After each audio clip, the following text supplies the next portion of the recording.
Class 9, Unit 4, The Unstoppable Soul Surfer. Bethany Hamilton. It came literally out of the blue. I had no warning at all, not even the slightest hint of danger on the horizon. The water was crystal clear and calm. It was more like swimming in a pool rather than the deep ocean waters in Kauai, Hawaii, where I go almost every morning to surf, with my friend Alana Blanchard or the other girls on the Hanalei girls surf team. The waves were small and inconsistent, and I was relaxing on my board with my right hand on the nose of the board and my left arm dangling in the cool water. I remember thinking, I hope the surf picks up soon, when suddenly there was a flash of gray. That's all it took, a split second. I felt a lot of pressure and a couple of lightning-fast tugs. I couldn't make out any of the details, but I knew that the huge jaws of a massive tiger shark covered the top of my board and my left arm. It's funny.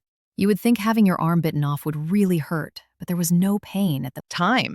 I felt pressure and kind of a jiggle tug, which I know now was the teeth. They have serrated edges like a steak knife, and they sawed through the board and my bones as if they were tissue paper.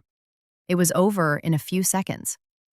I remember seeing the water around me turn bright red with my blood. Then I saw that my arm had been bitten off almost to the shoulder. There was just a 3 or 4 inch stub where my limb had once been. Byron and Holt, Alana's brother and father, got to me in a flash. Holt's face was white and his eyes were wide. "Oh my God," he said, but he didn't freak out. Instead, he took control of the situation. He pushed me by the tail of my board, and I caught a small wave that washed me over the reef as I lay on my board. Whatever emotions Holt, Byron, and Alana were feeling, they kept inside. Nobody panicked or lost their head. My arm was bleeding badly, but not spewing blood like it should with a major artery open. Holt took off his long gray sleeve rash guard and tied it around the stub of my arm really tight to act as a tourniquet. Holt told me to keep talking to him, to make sure that I didn't pass out in the middle of the ocean. So I was talking, although I don't know about what. Just answering his questions and praying out loud. In the surgery room, they hooked me up to lots of machines. It was Dr. Ravinsky who would be doing the first surgery, and he explained to both me and Mom how he would do it. "You've lost your arm, Bethany," he said gently. "Now the focus is on saving your life." My mom stayed by my side the whole time. My dad went out to deal with visitors and the ever-growing number of reporters who heard what had happened to me and were eager to break my story. In the hospital, I would look over at the bandaged stump where my arm used to be and think, now what? For a while, I doubted whether I would ever surf again. Everybody knows that it takes 2 arms to surf.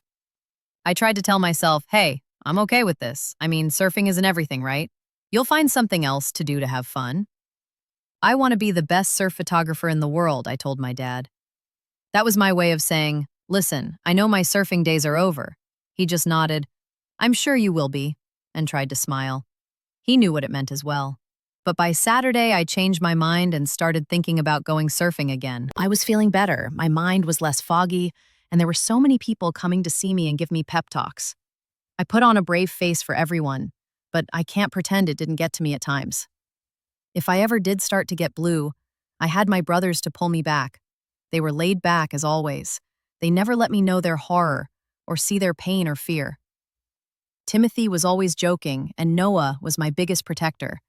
They were so strong, and that helped me be strong too. Before I got out of the hospital, in fact, by the 2nd day of my 1-week stay, I was talking differently about the possibility of surfing again. My whole family stood behind me and tried to encourage me as much as possible. My parents had no doubt that I probably could figure out a way to get up on a board, but I knew they felt my competitive days were over. Bethany, I am sure you can do whatever you put your mind to, my dad told me. My parents, too, had a rough time. Neither of them was able to work for almost 3 months, which put a big financial burden on our family. My first indication that my life would never be the same again came just as we were leaving the hospital. Instead of going out the main entrance, we had to go through a maze of hallways and sneak out through them. Back door, there were hospital security guards with us. And when we got to our car, there were 2 Kauai policemen who followed us to a house in Anahola where I could continue to recover in privacy. My parents explained to me that there was a mob of TV people eagerly waiting to shove microphones in my face. Honestly, I really don't enjoy being in the spotlight, but I agreed to do interviews for the benefit of others. Strangers still approach me on the beach, in airports, in shops and restaurants. They ask for autographs. They come up and tell me I'm an inspiration. I'm interrupted at dinner by people wanting to be in a photo with me. It's totally bizarre. Being a top professional surfer would have brought me only a sliver of this recognition, and probably only within the tight-knit surfing community. You're something more now than a surfer, friends tell me. You're the bearer of hope for those who have been handed a bad deal in the card game of life. In some ways, it was like learning to surf all over again. I had to learn how to paddle evenly with one arm, and when I felt the wave pick me up, I had to put my hand flat on the center of the deck to get to my feet rather than grabbing the surfboard rail the way you would if you had two hands.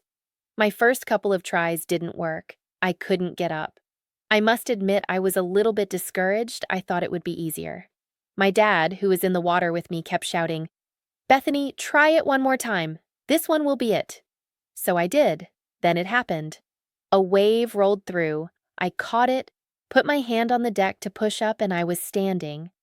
I guess I started getting the technique wired after that. Of course, once I was on my feet, everything was easy. It's hard for me to describe the joy I felt after I stood up and rode a wave in for the first time after the attack. I was incredibly thankful and happy inside. The tiny bit of doubt that would sometimes tell me, "You'll never surf." Again, was gone in one wave. Even though I was all wet, felt tears of happiness trickling down my face.